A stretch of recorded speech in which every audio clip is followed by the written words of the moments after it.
From the Presidential Palace, Manila, Dateline Malacañang.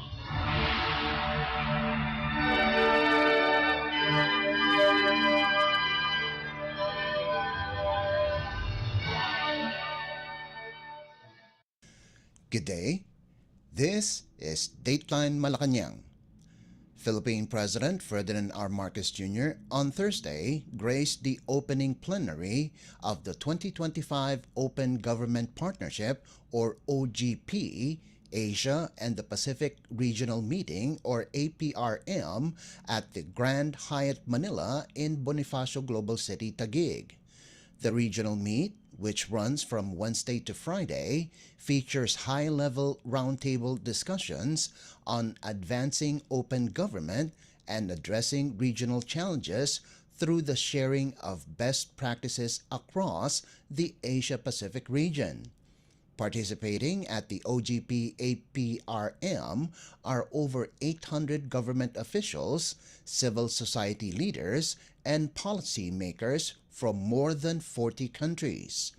The OGP is a multi-stakeholder initiative that includes 75 countries and 150 local governments, representing more than 2 billion people and thousands of civil society organizations that advocate transparent, participatory, inclusive, and accountable governance. Let us listen to the keynote address of Philippine President Ferdinand R. Marcos Jr. during the event. On behalf of our proud and grateful nation, I welcome all of you to our country for the 2025 Open Government Partnership Asia and the Pacific Regional Meeting. We are proud to be amongst the 8 founding members of the OGP in 2011 who made a bold commitment to ensure that governments around the world are transparent, accountable, and participatory. 14 years later, it is our distinct honor to host, for the first time, this event of high significance and relevance. This momentous occasion testifies to how we have embraced open governance as part of our national identity under a bagong Pilipinas. This is complemented by our sincerest efforts to make government processes more responsive, inclusive, and transparent. In fact, our socio-economic transformation blueprint, the Philippine Development Plan of 2023 to 2028, identifies OGP as a key mechanism to deepen participatory governance. By actively involving our citizens in the decision-making process, we establish their significant influence on policy development as it should be. We are pleased to have the DBM Secretary, Amina Pangandaman, as the Philippine OGP Chairperson. She has been instrumental in pushing our open government agenda further.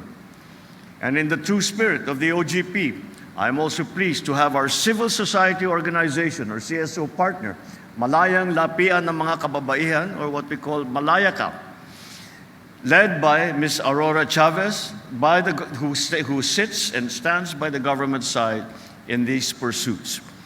With the signing of Executive Order Number 31 in June of 2023, we institutionalized the Philippine OGP as a multi-stakeholder partnership. Through this local government units and civil society organizations are involved in the implementation of our commitment to open government and in the delivery of sustainable solutions on various social concerns. Today, we have 4,000 stakeholders from local government and civil society organizations all over the Philippines who have all pledged their commitment to open governance through our nationwide advocacy campaign called OG Pinas. The Philippines also pursued the Citizen Participatory Audit Program, Grassroots Participatory Budgeting, and Open Data Portal. These programs allow our citizens to participate in the governance process, enriching policy and program implementation. Through these efforts, we have been recognized globally. These initiatives stem from our belief that by creating spaces for civic engagement at all levels of our society, we can truly create transformative and impactful changes down to the grassroots level. We in government are keenly determined to sustain this momentum of best practices. However, our people can only truly participate in governance if they have access to information.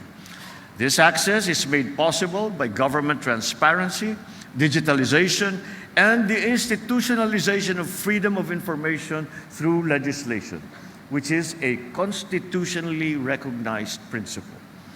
The Public Financial Management Reforms Roadmap of 2024 to 2028 that we launched in September of last year solidifies our dedication to the full digitalization of our bureaucracy.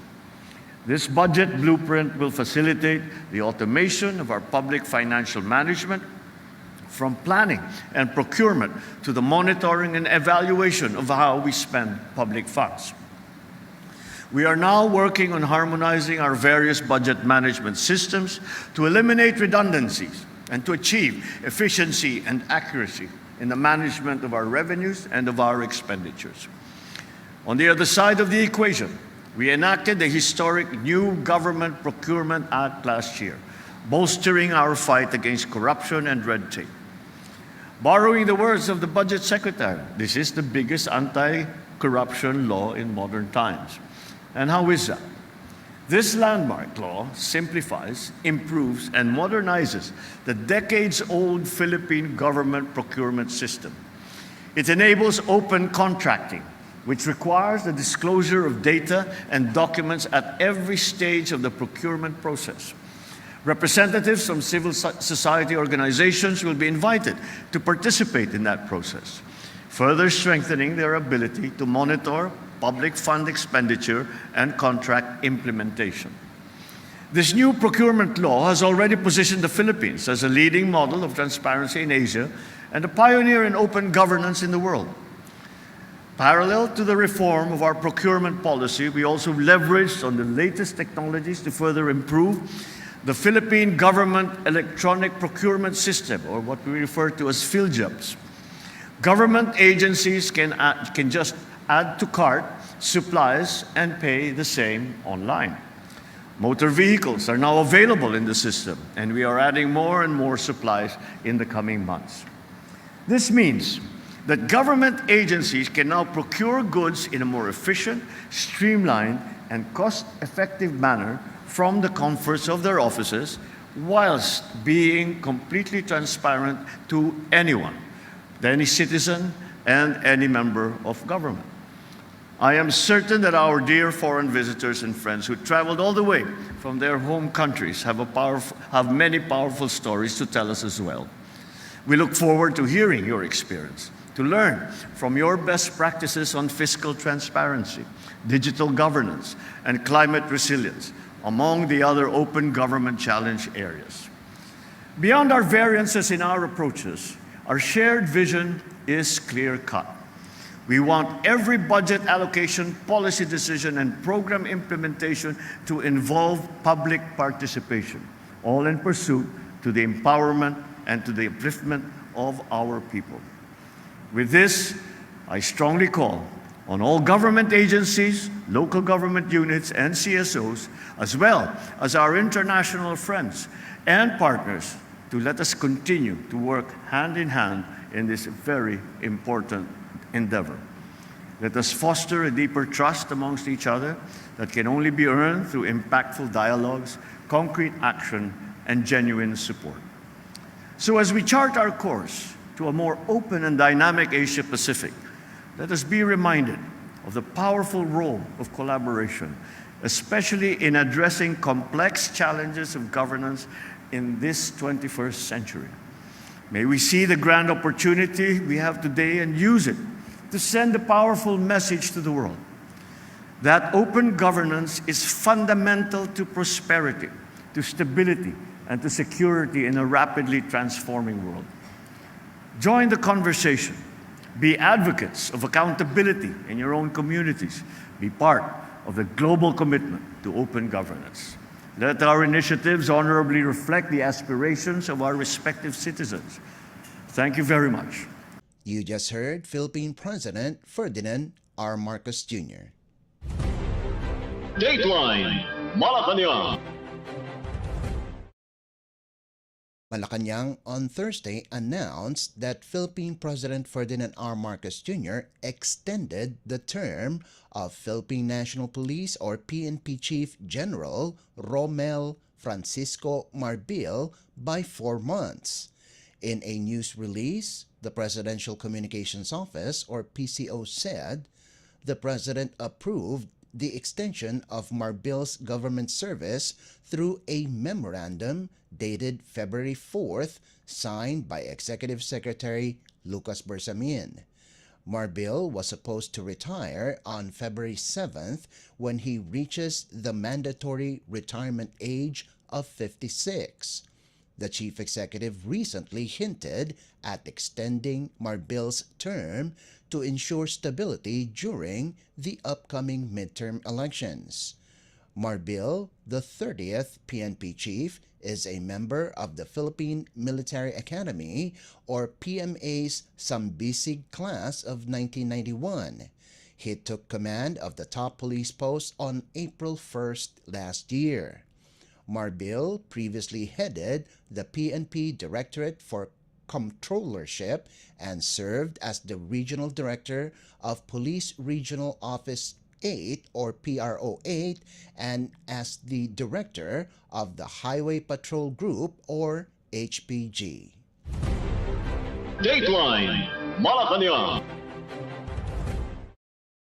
Philippine President Ferdinand R. Marcos Jr. on Wednesday recognized outgoing Thai ambassador to the Philippines, Tal Traisorat, for his role in strengthening bilateral ties between the Philippines and Thailand.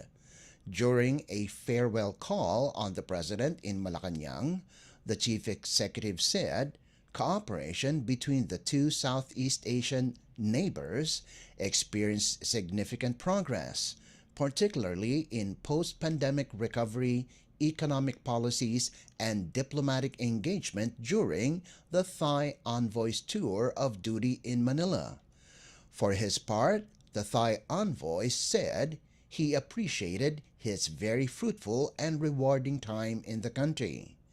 Manila and Bangkok have signed 54 bilateral agreements covering various sectors, including air services, agriculture, the abolition of entry visas, tourism and technical, scientific, and cultural cooperation. Both countries also agreed on illicit trafficking prevention, trade and industry, and defense logistics.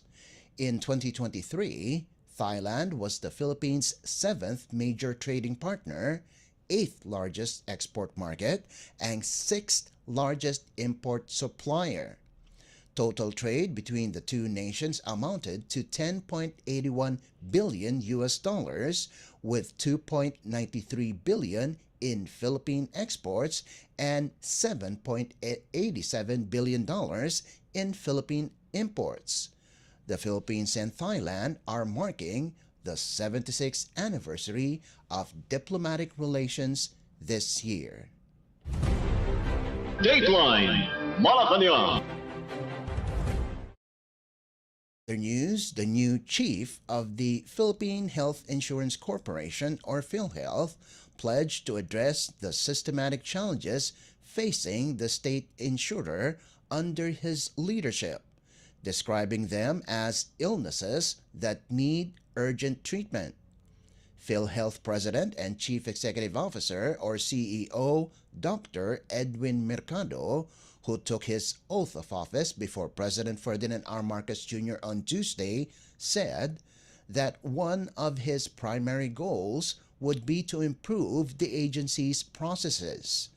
In a press briefing in Malacañang Wednesday, Dr. Mercado laid out his vision for reform, citing key areas that require attention, including benefits management, claims processing, and financial reporting. He emphasized the need for a thorough examination of PhilHealth's internal workings to improve service delivery and expand benefits for Filipinos. Mercado said the first thing he needs to do is study carefully what processes needs to be changed to implement the directive of the President to continue and extend PhilHealth benefits. So, una po, nagpapasalamat ako sa tiwalang binigay ng ating presidente. Napakalaki pong challenge itong aking hinaharap. Ako po ay isang manggagamot. So, sanay po ako na maramdaman yung mga hinaing ng ating mga pasyente. Yung word nga po na ginagamit namin o ginagamit ng mga pasyente ay, Doc, halos isang poste ho dito sa ospital nyo, ako na may-ari. So, ganun yung laki ng inilalabas na pera ng mga pasyente natin. So, ako ay bilang manggagamot, parang tinitingnan ko rin po ang PhilHealth na may sakit. At inaalam ko rin po ano yung lunas. So, yun po yung aking unang kailangan gawin. Aralin pong mabuti kung ano po yung mga prosesong kailangan baguhin para po yung directive po ng ating presidente, mahal na presidente, na tuloy-tuloy ang serbisyo at palalawigin pa natin yung benepisyo. That was Philippine Health Insurance Corporation or PhilHealth President and Chief Executive Officer, Dr. Edwin Mercado. Dateline Malacañang. On Wednesday, the Metropolitan Manila Development Authority or MMDA said the temporary removal of a U-turn slot along C5 Road in Parañaque City has been approved in principle as part of efforts to improve the traffic situation in Metro Manila. In a palace briefing, MMDA Chairperson Romando Artes said the removal of the U-turn slot along the C5 Kalayaan Avenue interchange was one of the major recommendations raised during a meeting with President Ferdinand R. Marcos Jr. at Malacañang Palace in Manila on Tuesday. Artes said there is also a recommendation to install a stop light and construct an underpass to ensure smooth traffic flow along the area. Well, marami po tayong binanggit na mga rekomendasyon. Unang-una na po dyan, yung pinaka-major ay yung pag-aalis po ng U-turn slot sa C5.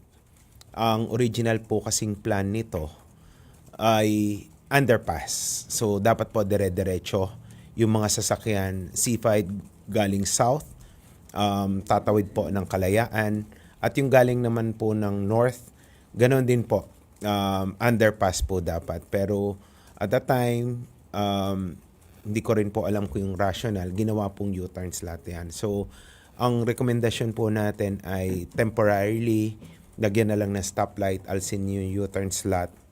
At ituloy po sana yung dating plano na gawing underpass siya para dire-diretso po yung sasakyan.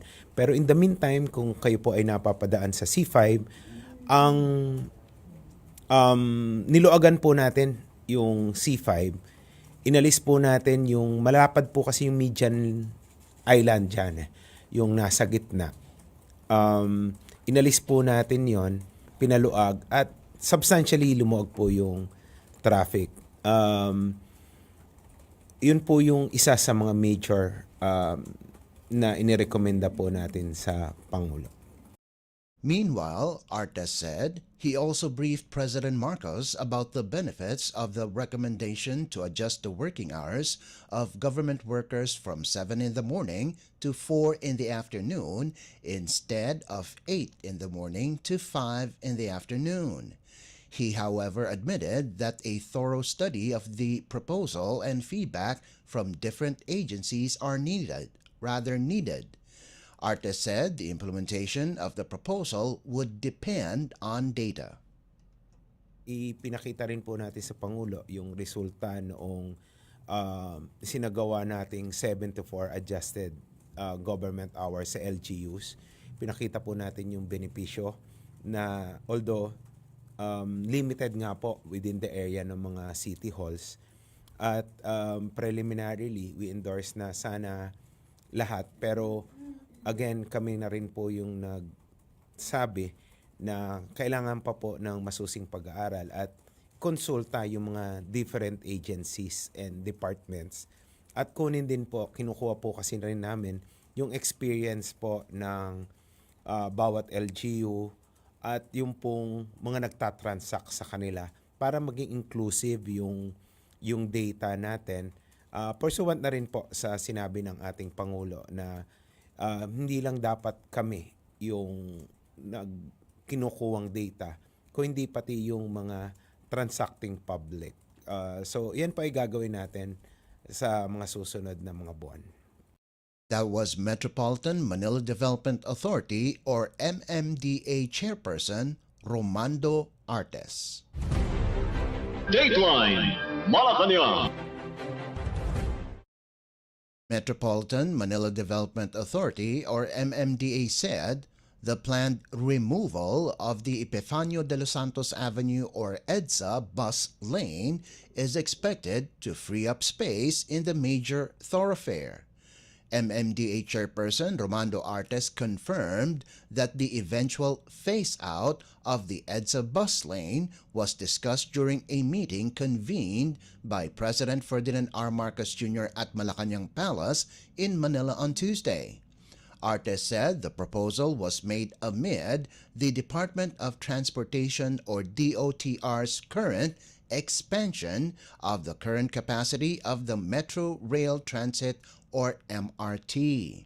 In a palace briefing, Artes said if the passengers can be accommodated on the train, the MMDA don't see the need to have a bus because it's exactly the same route. Artes said having an EDSA bus lane is more inconvenient since the MRT could also accommodate bus passengers.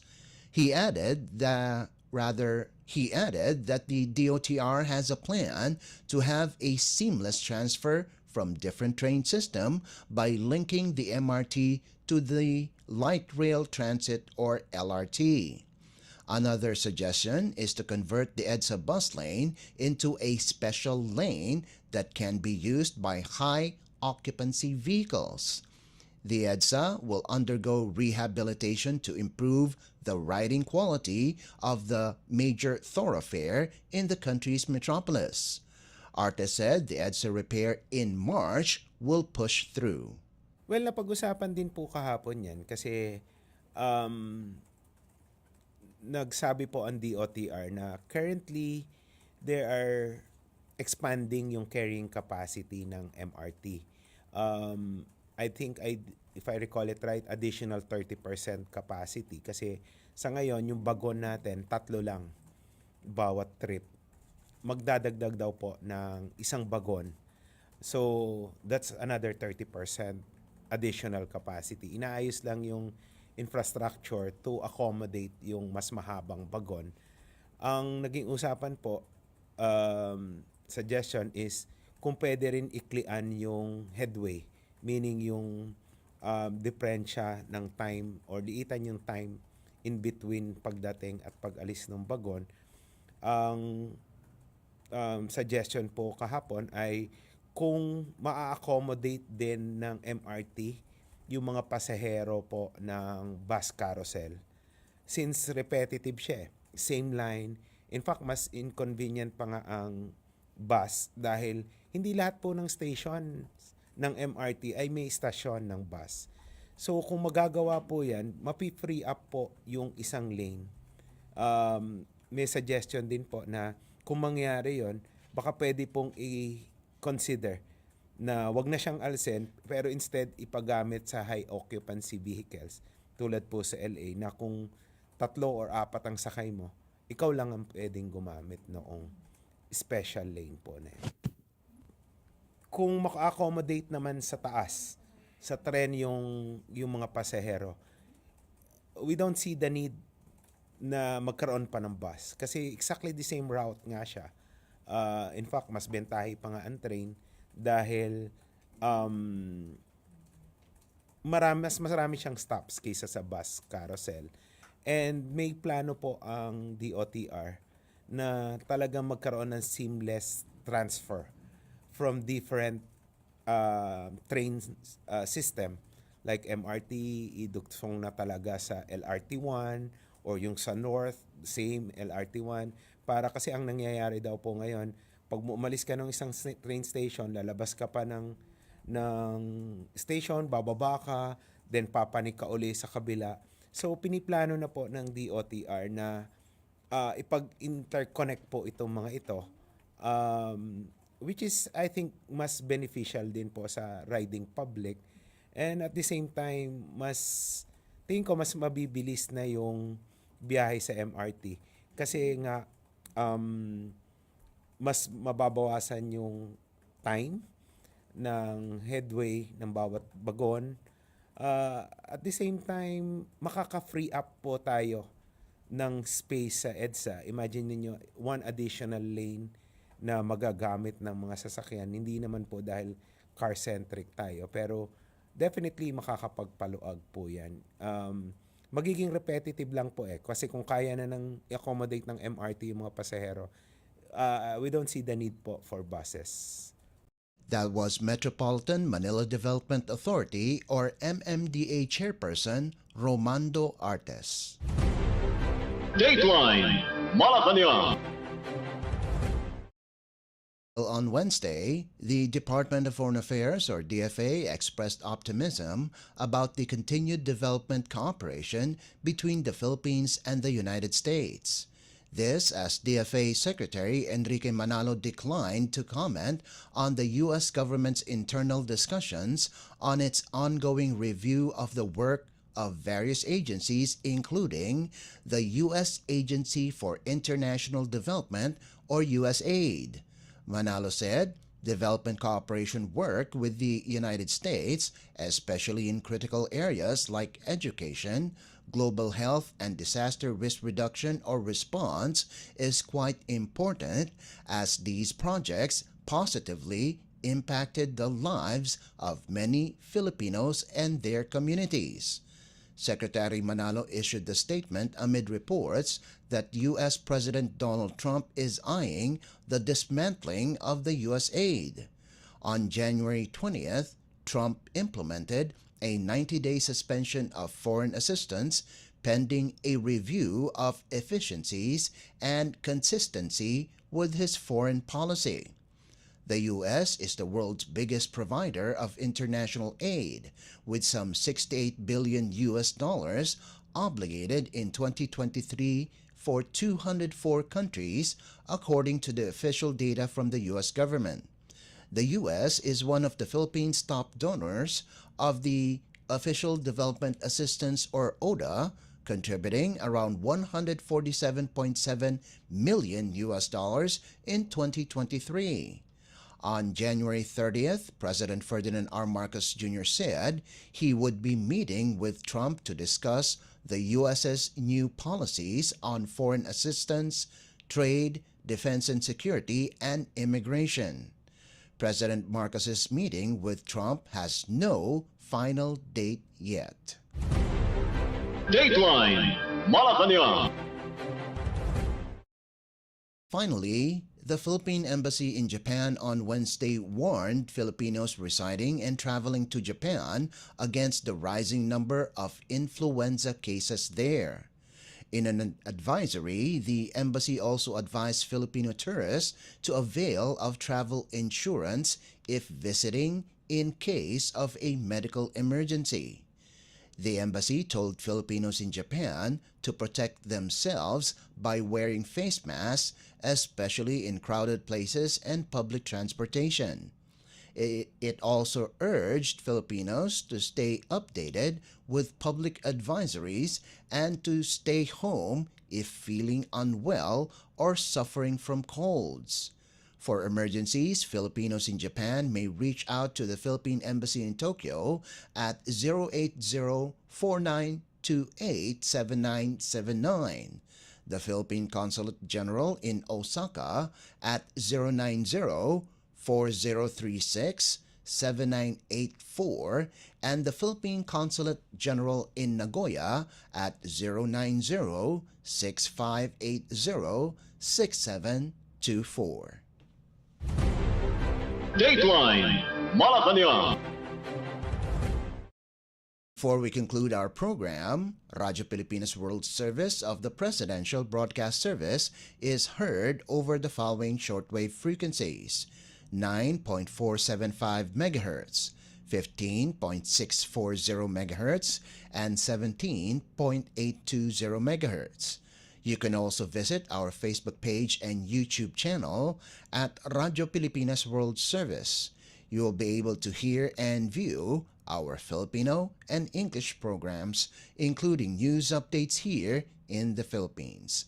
Kindly subscribe, like, and share our posts as well. And that concludes this edition of Dateline Malacañang. For Radyo Pilipinas World Service, this is Leo Magpayo. Good day and stay safe. From the Presidential Palace, Manila, Dateline Malacañang.